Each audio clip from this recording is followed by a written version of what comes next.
మేడ్చల్ జిల్లాలో cricket betting ప్రాణం తీసిన ఘటన చోటు చేసుకుంది. బెట్టింగ్లో డబ్బు కోల్పోయిన ఓ యువకుడు తీవ్ర మనోవేదనతో ఆత్మహత్యకు పాల్పడ్డాడు. గౌడవేలి గ్రామానికి చెందిన సోమేష్ క్రికెట్ బెట్టింగ్లో మోసపడి భారీగా డబ్బును పెట్టుబడి పెట్టాడు. అయితే కొద్ది రోజులుగా జరిగిన మ్యాచ్ల్లో వరుసగా ఓడిపోవడంతో 2 లక్షలు కోల్పోయాడు. అప్పులు పెరగడంతో మనస్తాపానికి గురైన అతను కుటుంబ సభ్యులకు చెప్పకుండా గౌడవేలి వద్ద రైలు కింద పడి ఆత్మహత్య చేసుకున్నాడు.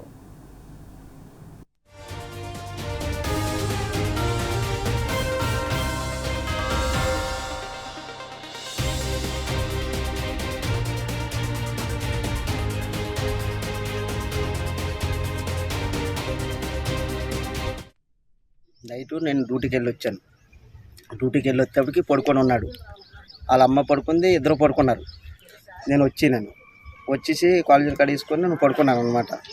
పొద్దున్న 50 పావుదాకా 5, 4:30 టైం అప్పుడు బాటిల్ కొట్టుకొని వెళ్ళిపోండి, బాత్రూమ్కి ఇన్నాళ్ళ వెళ్తాను కదా అని నన్ను చూసినాను. చూడగల్లా బయటికి వెళ్ళిపోయి బాత్రూమ్కి వెళ్ళాడు కదా వస్తాను కోసం అని మనం అనుకున్నాం.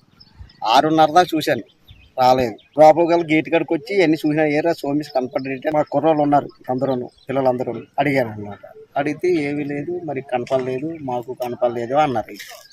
అనగల రైలు కాకంటే ఇవన్నీ తిరిగినాను. వాళ్ళు ఏమైనా ట్రైన్ అది వచ్చేటప్పుడు కానీ ఎక్కడ కానీ వెళ్ళాడా నాకు ఏమైందని అన్నీ తిరిగాను. మా పిల్లలందరూ వచ్చి మా ఊళ్ళో అంతా దగ్గర 10 మంది దాకా వచ్చారు. అందరం తిరిగినాం. ఎక్కడ లొకేషన్ ఏమీ చెప్పలేదు. చచ్చిపోయే ముందు వీళ్ళకి లొకేషన్ ఏది పంపించారు. ఏమని చెప్పిండంట?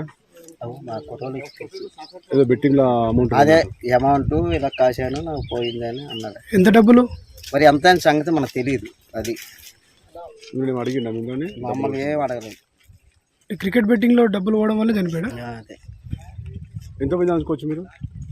మరి ఎంతవరకు కాశాడు మనకేం తెలిసింది. ఇప్పుడు అంతముందు గతంలో మీ అమ్మాయి పెళ్ళినప్పుడు కూడా అప్పుడు చేశాడు. చేస్తే ఆ రకంగా మనం ఎన్ని చేసి అన్ని మనం రకాలు చేశాను. అప్పుడు ఎంత పోయిన డబ్బులు? అప్పుడు 2-3 లక్షలు కొట్టాడు. ఏం చేస్తాడు మీ అబ్బాయి? ప్రైవేట్గా కంపెనీలో చేస్తాడు. సొంతం ఎక్కడ? సొంతం అనకాపల్లి. ఊరు భోగపురం. భోగపురం.